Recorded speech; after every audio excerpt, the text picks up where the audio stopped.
El consumo de pornografía ha aumentado con la digitalización. En una era donde es más accesible que nunca, es crucial entender su impacto en el cerebro.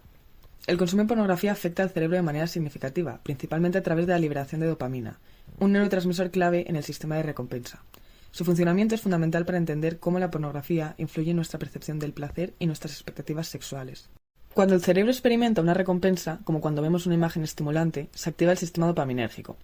Este funciona a través de la liberación de dopamina por las neuronas dopaminérgicas, principalmente en el área tegmental ventral y la sustancia negra, moduladas por otras señales excitatorias como el glutamato o inhibitorias como el GABA.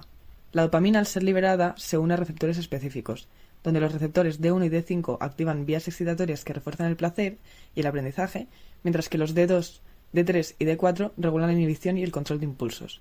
Con una estimulación excesiva y repetida, los receptores D2 pueden reducir su expresión. Se denomina downregulation, disminuyendo la respuesta a estímulos normales y generando tolerancia. La pornografía, como estímulo altamente visual y emocional, genera una liberación de dopamina considerablemente mayor que la que experimentamos en situaciones sexuales reales, causando una sobrecarga en el sistema dopaminérgico. Esto es así porque el cerebro percibe un nivel de recompensa intensamente alto. En situaciones sexuales reales, el placer se distribuye y se modula de acuerdo con el contexto emocional, físico y social, pero la pornografía ofrece una recompensa inmediata y casi sin esfuerzo. La dopamina se libera de manera más intensa y en menor tiempo, lo que resulta en una mayor gratificación instantánea. En estudios de neurociencia se ha observado que la pornografía activa de manera similar los mismos circuitos cerebrales de recompensa que las drogas de abuso.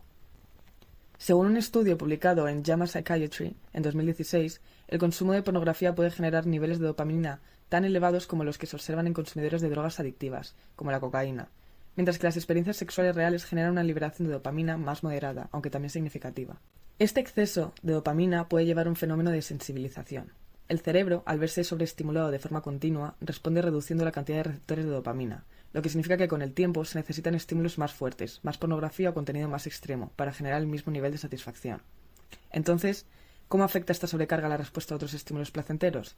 Según un estudio de The Journal of Neuroscience, en 2011, las personas que están expuestas a una estimulación constante y extrema, como la que ofrece la pornografía, puede experimentar una disminución en la respuesta dopaminérgica a otras respuestas naturales. Este fenómeno se denomina hiposensibilidad dopaminérgica. Se pueden resumir en un concepto, umbral. La desensibilización provoca que el cerebro acostumbre su sistema de dopamina a respuestas más extremas, creando una especie de umbral más alto de estimulación necesario para generar satisfacción. Esta adaptación fisiológica hace que los estímulos menos intensos, como las interacciones sociales, las actividades cotidianas o las relaciones sexuales reales, ya no generen la misma sensación de gratificación.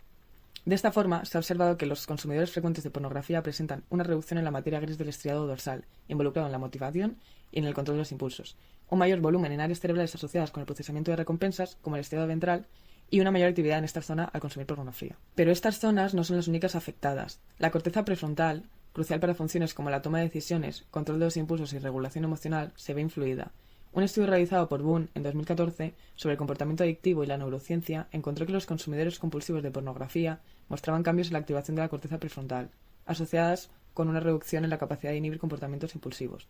Esto se debe al desajuste en el sistema de recompensa mencionado, de modo que la corteza prefrontal pierde parte de su capacidad para evaluar las consecuencias de las conductas y regular los impulsos de una manera efectiva, lo que refleja cómo la pornografía puede alterar la función ejecutiva del cerebro.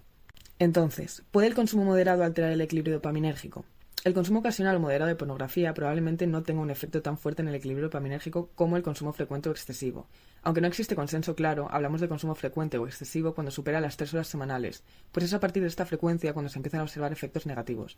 Sin embargo, incluso el consumo moderado puede alterar ligeramente el equilibrio dopaminérgico.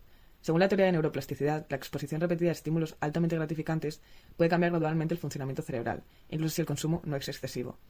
La clave está en el patrón de consumo. La dependencia de la pornografía, donde el cerebro necesita cada vez más para experimentar la misma satisfacción, es un indicio de que el consumo ha alcanzado un nivel problemático. Así pues, aunque los estudios muestran correlaciones entre el consumo de pornografía y cambios en el cerebro, no siempre establecen causalidad directa. Factores como predisposición genética, entorno y hábitos personales pueden influir. Además, las diferencias individuales en la neuroplasticidad pueden hacer que los efectos varíen entre personas. Para mayor rigor, sería ideal incluir referencias visuales a estudios claves y datos sobre posibles efectos reversibles con la reducción del consumo. En la producción del vídeo, visualizaciones en 3D del cerebro y gráficos dinámicos enriquecerían la ilustración de los mecanismos. En resumen, y teniendo en cuenta las limitaciones mencionadas, el consumo frecuente de pornografía puede tener un impacto significativo en el cerebro, alterando la liberación de dopamina y afectando tanto las expectativas sexuales como la capacidad de experimentar satisfacción en general. Sin embargo, el cerebro es plástico y diferente en cada individuo. Con cambios en los hábitos de consumo, es posible restaurar su equilibrio dopaminérgico.